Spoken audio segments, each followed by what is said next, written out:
據旅居澳洲的中國法學家袁洪兵引述中共體制內部的消息進行分析，指出習近平企圖在2026年之內重建那套已被他親手徹底摧毀的中共黨衛軍各級統帥機構。中共太子黨領袖人物劉源近日對此直言不諱，他指出，習近平即使能重新搭建起其親信軍隊的統帥機關，也必定會在短期內再次爆發對其絕對不忠誠的政治大案。這是因為軍隊中對習不滿與怨恨的根本原因完全沒有消除，而且還在迅速累積。在這種壓力下，習近平很可能因急火攻心的極度焦慮，最終變成一個瘋子。作者表示支持劉源對習近平的預判，並進一步指出，習近平本人才是習近平最致命的危機。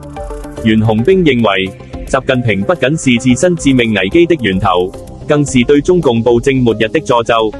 習近平一心要做共產皇帝，渴望個人壟斷獨裁權力，絕不容許其他中共權貴家族染指或分享。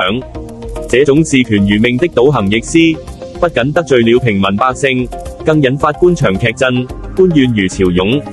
近日對張又俠、劉振力的清洗，正證明習近平已處於孤家寡人、眾叛親離、獨夫國策的危境之中。袁洪兵直言，習近平因愚蠢而狂妄嘅無知又固執如爐，更因極度自卑而產生極度自戀。他指出，